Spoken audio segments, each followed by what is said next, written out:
Hello students, मैं Anushka. Welcome back to my YouTube channel Anukul classes. So students, आज मैं आप लोगों को जीएसटी प्रैक्टिशनर कोर्स की क्लासेस देने जा रही हूँ और आज मैं आप लोगों को पढ़ाऊंगी ऑब्लिगेशंस आफ्टर टेकिंग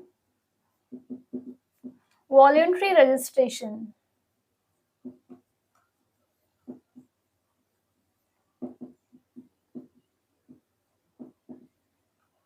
अगर आपने जीएसटी के अंदर वॉलंटरी रजिस्ट्रेशन दिया है, आपकी लिमिट्स पूरी नहीं हो रही हैं फिर भी, तो आपके ऊपर क्या क्या ऑब्लिगेशंस लग जाएंगी, क्या क्या काम आपको कराने पड़ जाएंगे, क्या क्या आपकी ड्यूटीज फॉर्मेलिटीज रहेंगी, वो मैं आपको आज बताऊंगी।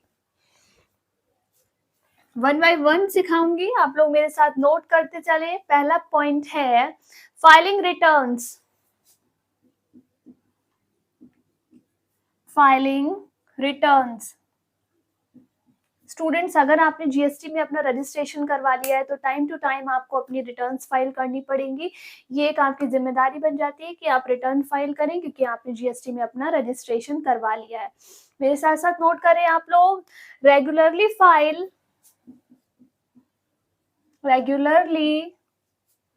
File GST return. Regularly file GST returns including GST R1,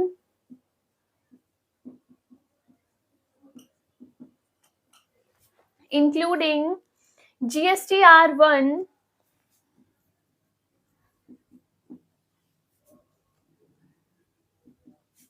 outward supplies।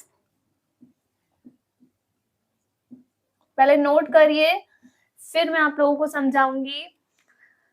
Outward supplies GSTR 3B,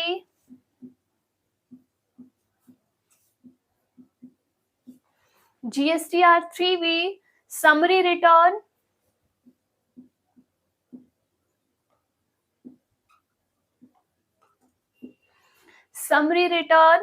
and annual return GSTR 9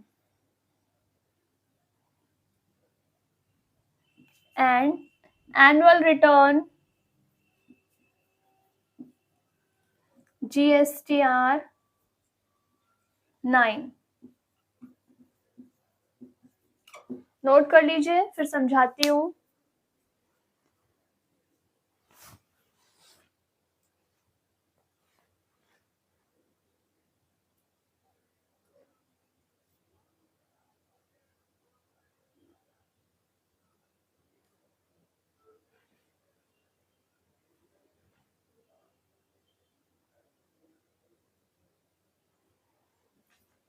so students, अगर आपने जीएसटी में अपना रजिस्ट्रेशन करवा लिया है तो आपकी एक जीएसटीआर बन जाएगी आउटवर्ड सप्लाईज के लिए। आउटवर्ड का मतलब है आपने गुड्स या सर्विस की सप्लाई की है, जैसे सेल किया है, सेल पर जो रिटर्न जाती है उसको आउटवर्ड सप्लाईज कहते हैं। जब आप सेल करते हो तो उसको आउटवर्ड सप्लाई कहते हैं। जब आप जो है परचेज करते हो तो इनपुट सप्लाई कहते हैं उसको, ठीक है, इनपुट सप्लाईज। तो ये आउटवर्ड सप्लाईज की रिटर्न जाएगी जीएसटीआर 1। फिर जीएसटीआर 3 भी जाएगी, समरी रिटर्न होती है, ये डिटेल रिटर्न नहीं है, समराइज रिटर्न है। एनुअल रिटर्न ये हर साल रिटर्न जाएगी, जिसको हम कहेंगे जीएसटीआर 9। स्टूडेंट्स, अभी आप ऐसे ही समझ लीजिए कि कौन कौन सी रिटर्न जानी है। फिर मैं एक वीडियो बनाऊंगी जिसमें सारी रिटर्न्स के नाम होंगे और मैं बताऊंगी कौन सी रिटर्न कब जाती है, ठीक है। अभी जितना बताया है उतने को ही आप लोग समझ लें कि अगर आपने वॉलंटरी रजिस्ट्रेशन करवाया है तो ये 3 रिटर्न्स आपकी जाएंगी। तो ये हुआ हमारा फर्स्ट पॉइंट कि आप लोगों ने रजिस्ट्रेशन करवाया है तो आपकी जिम्मेदारी बन जाती है कि आप लोग time to time returns file करें, ठीक है। अब सेकेंड पॉइंट पर आते हैं, टैक्स का payment. Tax payment,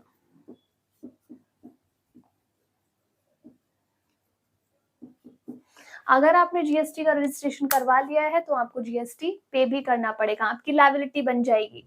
collect and remit GST, collect and remit GST, collect and remit GST on taxable supplies, on taxable supplies,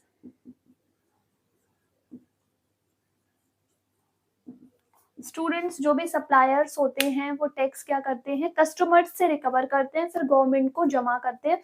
तो अगर आपने जीएसटी में रजिस्ट्रेशन करवाया है तो पहले आप कलेक्ट करें टैक्स फ्रॉम कस्टमर्स, फिर रेमिट करें मतलब पे करें किसको, टू गवर्नमेंट। आपकी जिम्मेदारी बन जाती है कि आप गवर्नमेंट को जीएसटी पे करें, और वो कहाँ से पे करेंगे, आप अपने कस्टमर से वो पैसा रिकवर करेंगे। इसको नोट कर लीजिए।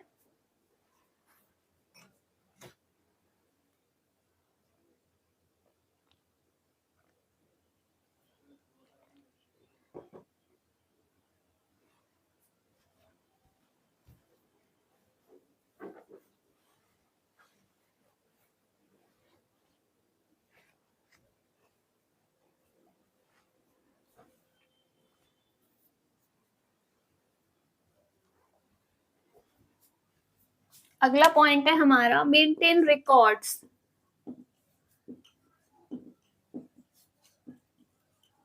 स्टूडेंट्स अगर आपने रजिस्ट्रेशन करवाया है तो आप प्रॉपर्ली रिकॉर्ड्स मेंटेन करें। जब आप रिकॉर्ड्स मेंटेन करेंगे उसी के बेसिस पर आपको इनपुट टैक्स का क्रेडिट मिलेगा, उसी के बेस पर आप अपना जीएसटी पे करेंगे। तो आपकी लायबिलिटी है, आपकी ड्यूटी है, आपकी जिम्मेदारी है कि आप अपने रिकॉर्ड्स को प्रॉपर्ली मेंटेन करें। नोट करें, keep detailed records, keep detailed records,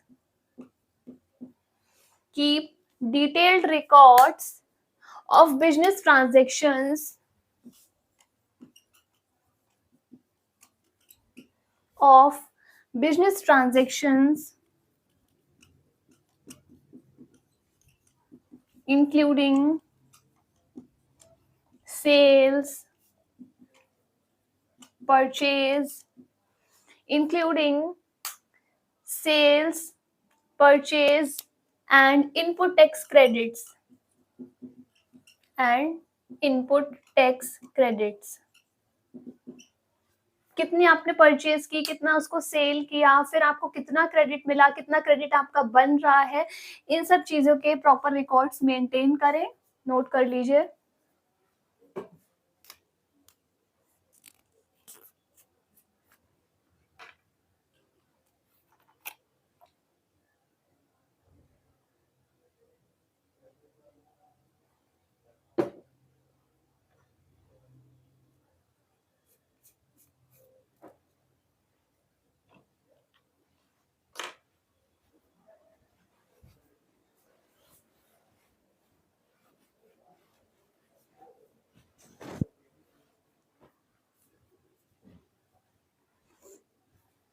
ये हमें रिकॉर्ड्स मेंटेन करने होंगे।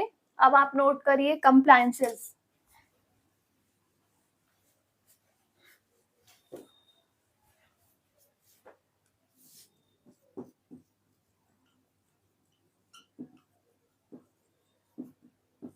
कंप्लायंसेस का मतलब होता है रूल्स रेगुलेशन सबको फॉलो करना। अगर आपने जीएसटी में अपना रजिस्ट्रेशन करवाया तो आपको जीएसटी के रूल्स रेगुलेशन सारा कुछ फॉलो करना पड़ेगा। सॉरी, एडहेयर टू, एडहेयर का मतलब पूरा करना, फॉलो करना। Adhere to all GST rules, all GST rules, all GST rules and regulations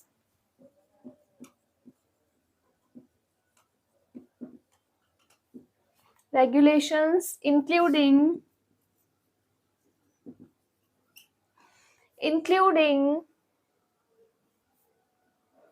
issuing GST invoices,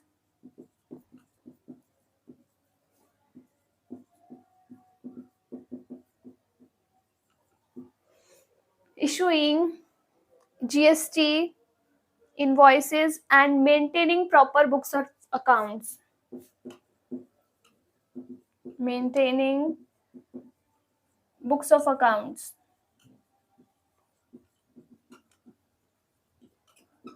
students ये ज़िम्मेदारी है जिनका जीएसटी में रजिस्ट्रेशन है कि आप लोग जब भी सप्लाई कर रहे हैं जीएसटी इनवॉइसेस इश्यू करें और अपनी proper books of accounts maintain करें। ये आपकी ड्यूटी बन जाती है कि आप इन चीज़ों को कंप्लाई करें। इनको नोट कर लीजिए।